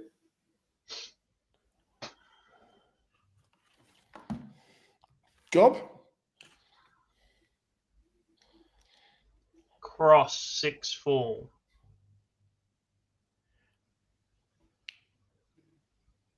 Aspinall 6-5. Littler against Price. This could be an intriguing game for lots of reasons. One, Gezi is going to get it off the crowd. Will that stop him screaming like a little girl every time he hits 100, though? No. But also, Luke wins 6-4. The streak is on the line. 6-0. 6-4, Luke. Yeah, I think Luke beats him, but it won't be a walkover. I think quite literally a walkover. 6-5. Littler beats him in the last leg decider. Takes out 138. The best 138 you'll ever see. 1-4-3 today. It really confused me. You get Keith. You require 5. I'm going. Gezi wins because Luke plays with the new darts and he's not quite used to them yet. Okay. They're the same dart, just with a different bit of spray paint on it. Don't say that. But look at the difference between when he plays with the black ones and the Prodigy ones. Yeah, he's been playing with these anyway. He'll be fine. He's not the same. The black ones are the ones. Well, God, Della playing instead of MVG Thursday. Yeah, they'll invite him back. Seriously, how on earth are we meant to sit here and tell kids to stay in school and do your homework and shit when that kid was homeschooled from 14 and has never done homework in his life? Stephen Bunting against Luke Humphreys. It's been a great week for Josh Pearson, but this is where it goes wrong. Luke Humphreys 6-3. The Bunting revival continues. 6-4. I'm going 6-4 as well, but I'm going to cool hand Luke Humphreys. Based off of your selections, you two, and chat room, I want your finalists and winner. Manchester is delighted because the hometown boy beats Rob Cross 6-3 in the final. What, Nathan Aspinall? Don't be silly. Well, Littler's not from Manchester. Neither is Aspinall. It's from Stockport. You're the fucking worry, mate. Yes, I did see that. The Greatest Showman. Very funny. I'm going to go with the hometown hero winning. Nathan Aspinall wins, and he beats Luke Humphreys in the final. Why not? Why not? I agree. I've got Luke Humphreys in the final, and I agree he will play Nathan Aspinall. But I'm going the other way. I'm going cool hand Luke winning and mathematically booking his place at the O2. Which would be great, by the way. Can I just say that? If he, with everything that's gone on and all the shit that he got on social media from utter gonks and from TalkSport today, he'd be quality if he goes and wins the night. Super. Oh yeah, 100%. It would be good. Dave Davis caused a seismic upset on Saturday night. Just a little. One of those runs where you go, well, if you pull this off, fair play. And at the end of the night, you're going, yeah, fair play. Name's on the pot, lad. Did he beat Sykes and Vanschke? Semi and then final. I saw he beat Vanschke in the final. I didn't know who he beat in the semi-final, but when you said that, I was presuming it was Sykes got a bad run, is it? From 2-0 down as well, I think. And then, as well, you've had a busy day, old boy. I never stopped, mate. Yeah, a busy day today. Another one. You're joking. Not another one. Yeah. To be fair, considering the list and the number I've done already, the fact that one of them wasn't Conor Heenahan when he has more than anybody else was getting a bit of a joke. But yeah, another 9 data today in the Arsenal. That's 7 at the Super Series now. 8 in total. I saw the clip on social. I didn't see any of it live. Conor Heenahan I looked at his number. When I saw it at the 9, I then went and looked at his numbers for the day. What has he changed? Because all of a sudden, he looks like the Conor Heenahan from a year ago, where the last couple of times at the Super Series, he's not quite hit what we've been seeing. And today, he looked back to the Conor Heenahan of old. He looked back to the Conor Heenahan of old for a leg.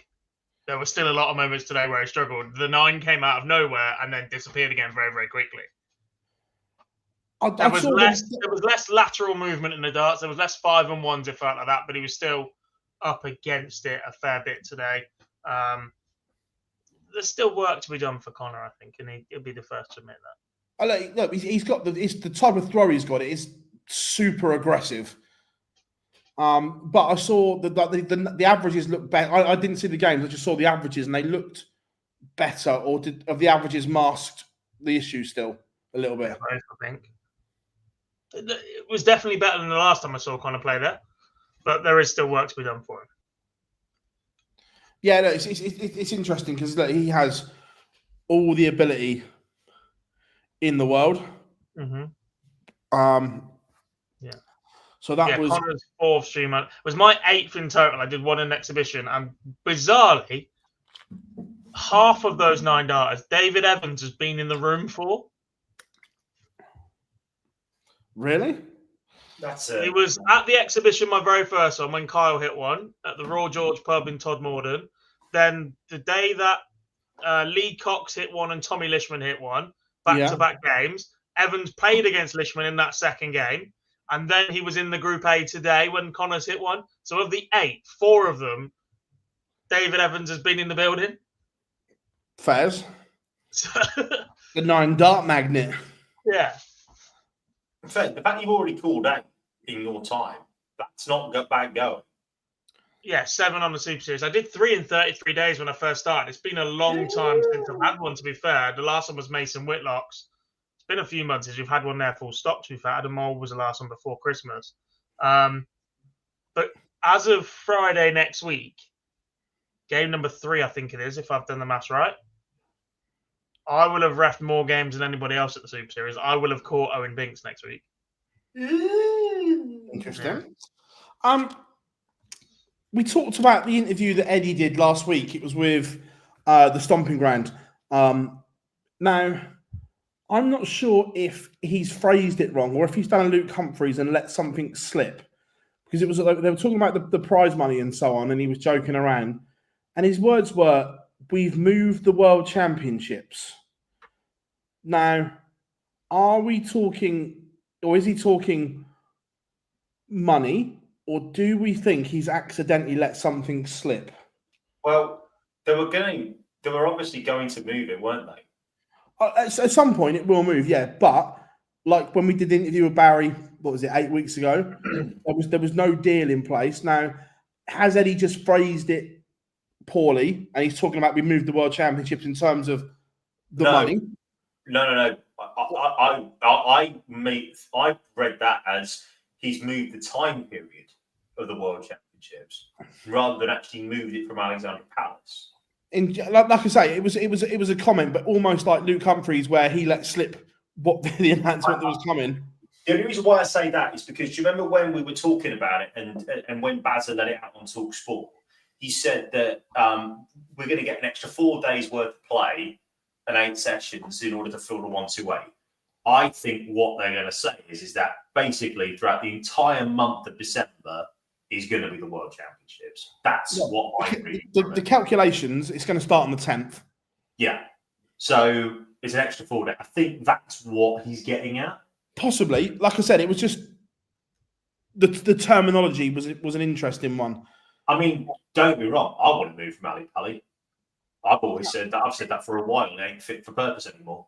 So it depends where it goes, Josh. Now, look, the way tickets have gone for Ali Pali the last 2 years, and like they will this year, it's not sustainable to have it in the West Wing anymore.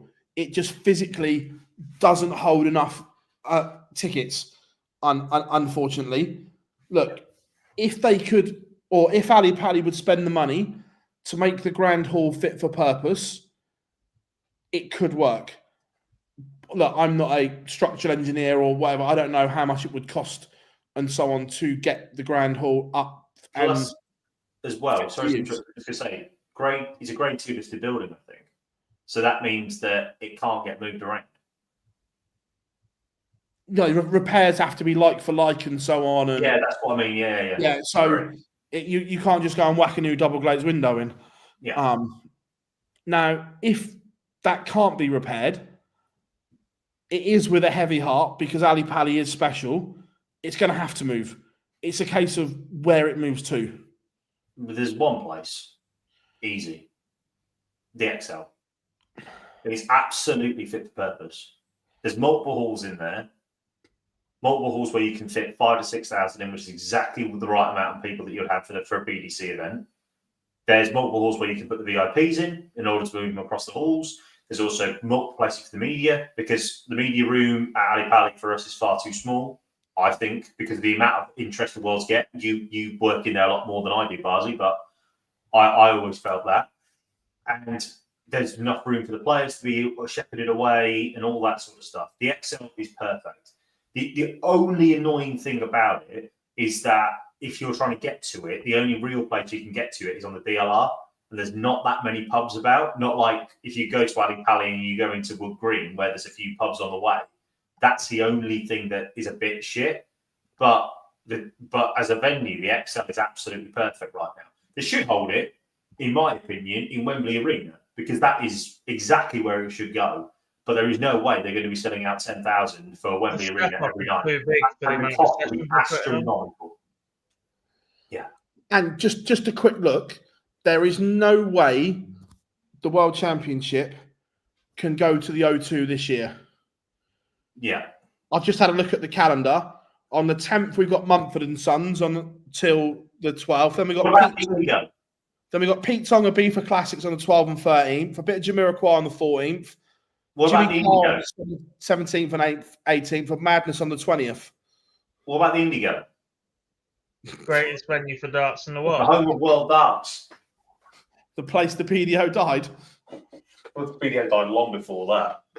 No, officially died. The coffin was actually fucking finished off. I just think the XL would be perfect because there's so many rooms that you can make out of that. If you want to have your, I hate to say it, I think that's where the Snooks World Championship should go before anyone kills me. But yeah, I think the XL would just be absolutely perfect. It's been a long time since I've been there, so I can't really remember it. There's so many different exhibition halls where you can put stuff in. So if you want to make one room the venue, you can do. If you then want to make a massive fuck-off fan zone, you can do. If you then want to put somewhere else in for the hospitality, and there's another entrance as well, you can do. Players' room, Sky, everything like that. There's so many rooms, that exhibition halls, that can also be turned into one massive one, that it would just work for me. It just doesn't have the history and so on. Ali Pali didn't when the Circus Tavern was there. Not for darts, but the Alexandra Palace still had a lot of history connected to it and so on. I know the News of the World and all the rest of it, but like it's when Ali Pali got moved. Like 2000, there are watershed moments for the PDC. 2007, that final meant that they had to move to Alexandra Palace that year. There was no way they were going to be able to keep it at the Tavern. The 2023 final from Luke Littler onwards, 2024 final, meant they have to move to somewhere bigger. It's just how it works. It'll be interesting to see what happens with it. And look, I think we should get announcements soon on it because we've had prize money. players need to know how they're getting to stuff and whatever. So I'm expecting announcements. Sorry, move to Lakeside. Yeah, that'd be a good idea. Fucking Jesus Christ. Lakeside holds, what is it, 1,200 people? If that. No internet. Lakeside. Chernobyl food.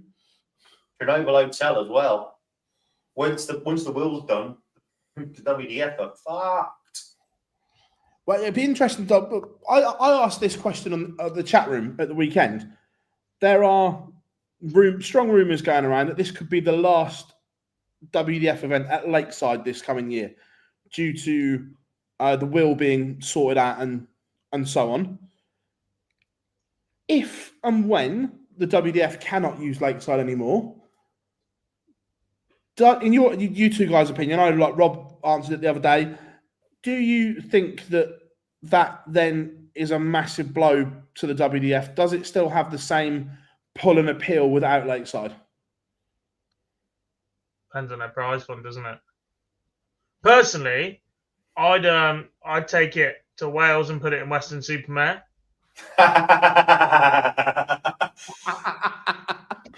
No, it doesn't, mate, does it? Let's have it right. The year that the BDO World Championships went to the Indigo, it didn't have the same gravitas.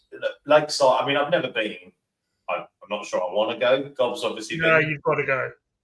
Really? I'd say go once. Just once. Just once. Yeah, I'm not sure. But like I say, I just don't think that it would have the same gravitas because of the history, as you say, because of the fact it was always on terrestrial television for a while, and there's still so much, what's the word I can use? There's still so much lure and history to it for people of a certain age. Like for many people, it was their first real watching of darts. I know, Gob, you've always talked about the 2008 final being your first foray into the sport. Barsley, obviously, 1968 probably for you. But my point is that for everybody, most people, their first look at darts was on the BBC watching the BDO World Final of a certain age, of all of our age at least. Maybe not necessarily now, but. Yeah, no, I agree. Which is why I was asking the question that. Moving to Torremolinos. Yes. Which is why I was asking that would it lose appeal if it wasn't there? But no, I'd say, Jada, if you haven't been, I think you'd look. Is it the same? No, but I think you regret not going there once. All I want to see is the wall. That's all I want to see. You can't see that. Well, some of it you can. Some of it you can't. So you can see some of the fucking. Some of it's backstage, which is where a certain senior took a photo in front of someone he shouldn't. Yeah. He who must not be named is still up there, is he? Or is he out? There's two of them. Oh, two of them. There's two on the wall that shouldn't be there, or one of them might have been taken down that week. Yeah, he who must not be named, the Viper. Christ. Can you tell what it is yet? Now then. Can we talk about him? He's out, so. No idea. No. Okay, all right. I mean, with 2 shows and 15 minutes left, I ain't getting involved. Once I'm gone, fair enough. I'll be here next week, so it's fine. As we're approaching 200 show, Gob's still amazed he hasn't been cancelled. Oh, he's been cancelled on a few occasions, I'm sure. Oh, my honest here. We'll look back on it. Someone asked me earlier if we're doing a compilation. I'm like, I'm trying to keep my head down, not fucking put it all over social media. The last thing I need. Oh. Yeah, he is out. Yeah. Watch out. Yeah, he is, yeah. This is my territory. Be on your way. It is, though, that you think, right, one of the most iconic moments of the sport, and it can never be shown again because he's an absolute wrong-un. Back 988, shake his hand, just like that. Oh, it's bonkers, isn't it? But yeah, looking ahead, it's going to be interesting how that amateur landscape does lie, because we're waiting for the WDF to announce prize money and ECT for this year, when the ADC have already nailed their colours to the mast. Yeah, as if I'm not busy enough. Thanks, guys. But no, like, there goes my Christmas off. But like, and again, I don't want to bash the WDF because it is needed in certain territories where the ADC hasn't grown yet. But with the way that the ADC is growing, in particular in this country, like there's more opportunities. The prize fund's bigger. In the UK, the ADC has overtaken the WDF in the UK. Yeah, and I just fear that for the WDF's sake, if they don't put their ideas up. But then again, though, the WDF was born out the BDO, and Ollie Croft didn't have a fucking clue after 1990. Let's have it right. So, he should have accepted the offer when Barry wanted to buy him, because it would have brought the sport together and would have been able to probably get a governing body. Yeah, called Barry Hearn. Well, yeah. Well, rule number 1 would have been in place, wouldn't it, all the time? I asked many people last week at DARTS. I don't think so in the UK, Chris.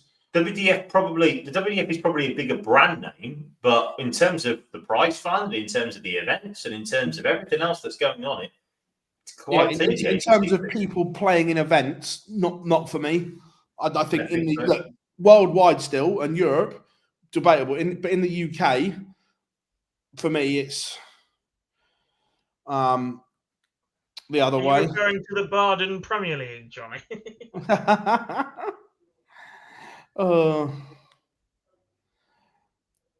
WDF is still bigger than corrupt Hades. I don't think so, Chris. I think it's run its course.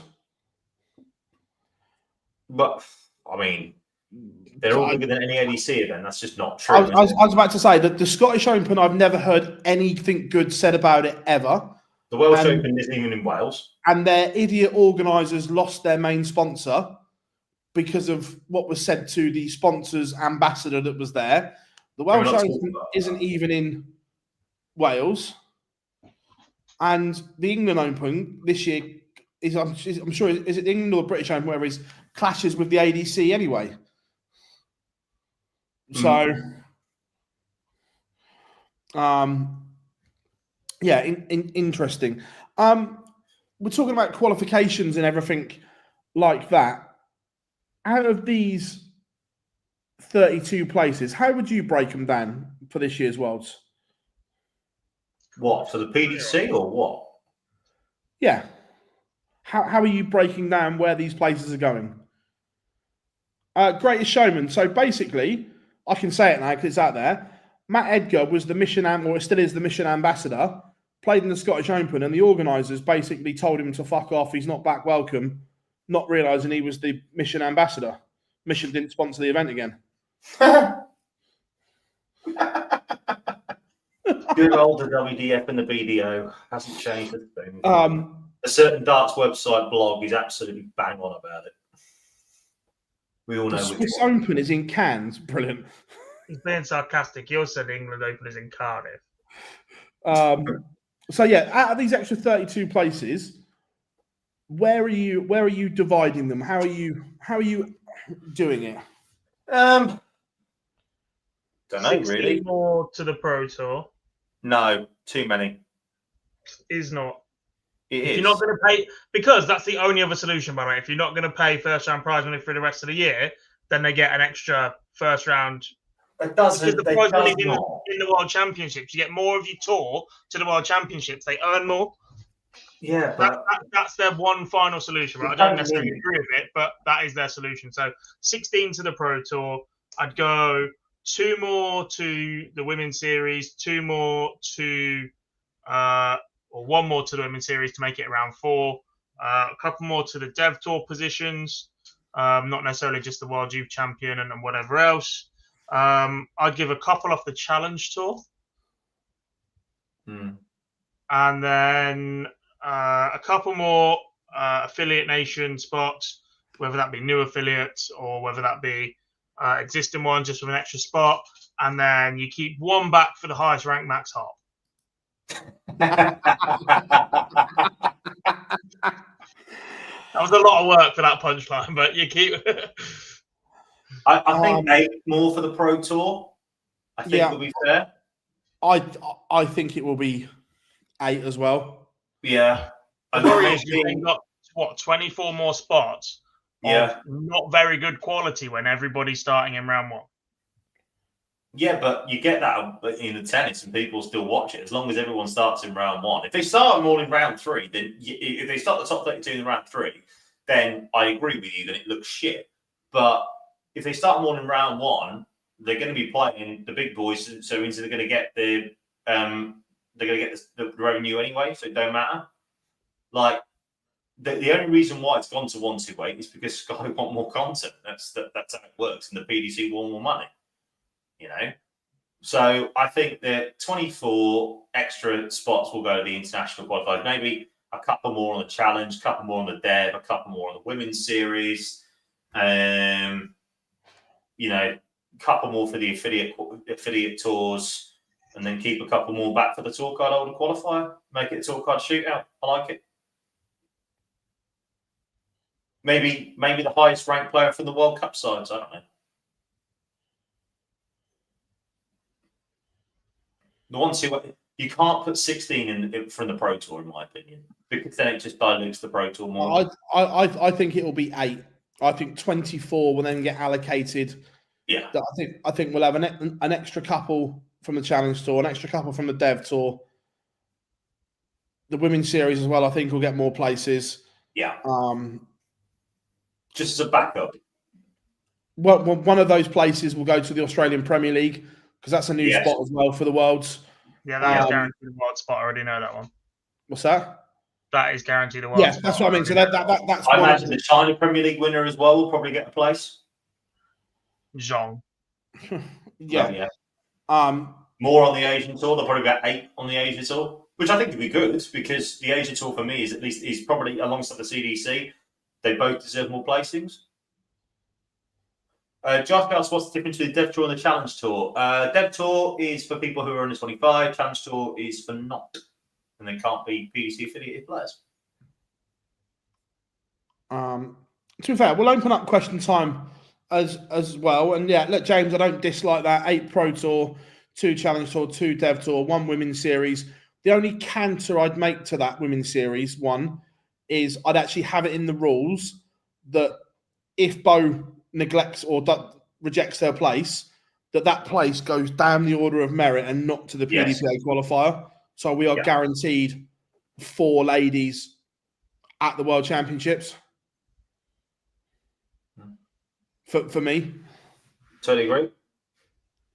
Well, the German Super League, the winner of the German Super League already qualifies, don't they, for the World Championships? Yeah, German Super League's in it anyway, yeah. What did he say on the overlap, Brad? What's that? What did Littler do on the overlap? I don't watch that nonsense. Littler went on the overlap. He's not getting backlash. Gary Neville went that basically asking, how do you check out 143? And we're really impressed with it. So then Lloyd went on a rant on TalkSport going, it's fucking embarrassing. We don't go on there and ask him how to slide tackle the ball. Oh, please grow up. It's our job. Oh, just grow up. Seriously on that one. Yeah, did you hear about the fuck up with Dobie's walk on in Germany? Yes. Yeah. Tell you what, the ADF having a fun. Was it the ADF? Is it? I don't. Well, it's far right in Germany that have. Yeah, is it the ADF that have just gone into power over there, which is basically the Nazi light? It's all going really well at the moment. The world, everyone lurching back towards the far right. In all seriousness, we'd like 3 spots, 1 for the Continental Cup winner, and then 2-3 additional spots. So nice. I don't dislike that, Anthony. Thank you. Thanks, Malachi. Yeah, thank you. So yeah, any other questions? Fire them in. We've got 5 minutes of question. Who's 5 winning the minutes of Pro Tour question time tomorrow? like we used to. Who's winning the Pro Tour tomorrow? Ross Smith. Mike De Decker. Gian Van Veen. Oh, hang on. Fuck, isn't De Decker pulled out? Yeah. Oh, fuck. Good job, mate. Ben Chisnell. Yes.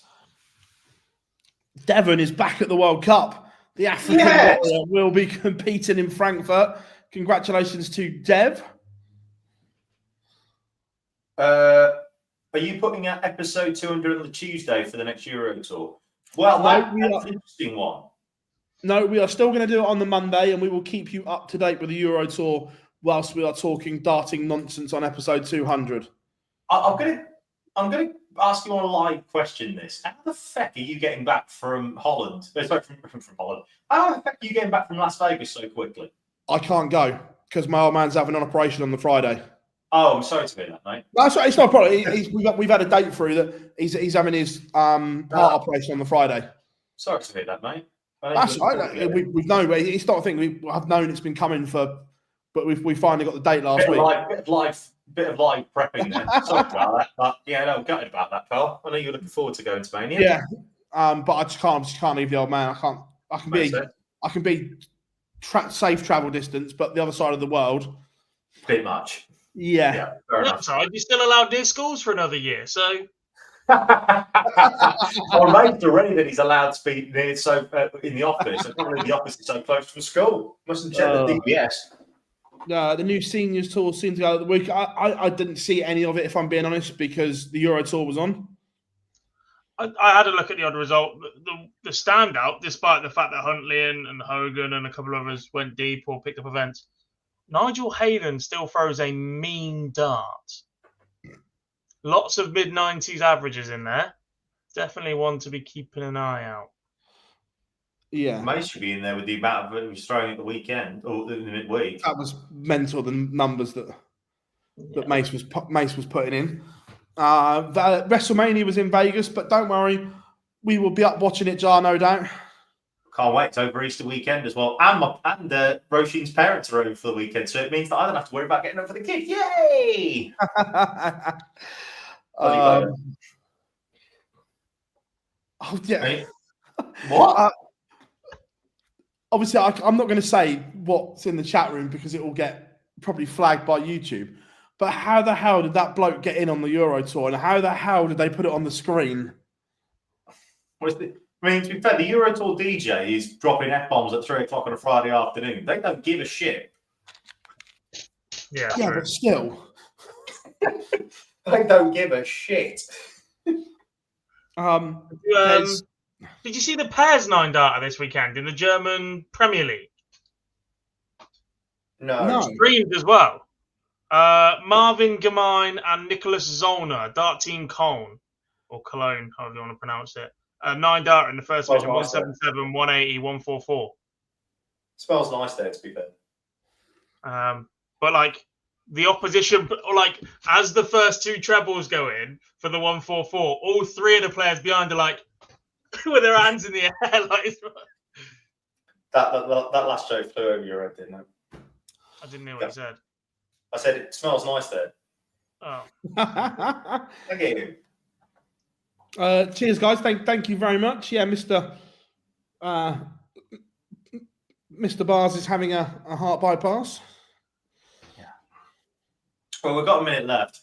Just going to say again, Gob, I know we share the screen a lot I did a podcast for 2.5 years and all the rest of it together. Going to miss you, mate, on Monday night.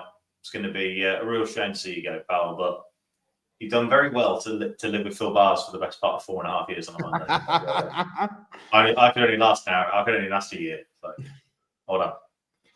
To be fair, we're making it sound like he's disappearing from the channel. He's not going altogether. We're still going to get him. Yeah, he is. He can. He can. He can. He's still going to be doing some bits and bobs. We've got some quirky little bits. We've got some quirky little bits planned. One more thing, Brad. Cena wins. He goes get 17. Yeah, we got some quirky little bits planned. Also, a couple of live shows planned as well, which will be good fun as well. About tomorrow. I'm going to come back tomorrow afternoon. Yes, we are streaming. The Pro Tour returns tomorrow. So if you haven't yet, make sure you like and subscribe, turn those notifications on so you know when we go live. there is an interview with Luke Littler on our channel right now. Adrian Lewis will drop tomorrow as well. Adrian was going to drop today, and then we had a nice surprise that we could get Luke. So that one went out because there was more of a scramble because we're the only one with Adrian. So we had to scramble to get that one out. But this will be available as an audio only in the morning. I shall edit it tonight, so available from all good podcast hosts when you're walking your dog or whatever to have us on. But the OG lineup did return tonight. I hope you enjoyed it. We have been Online Darts.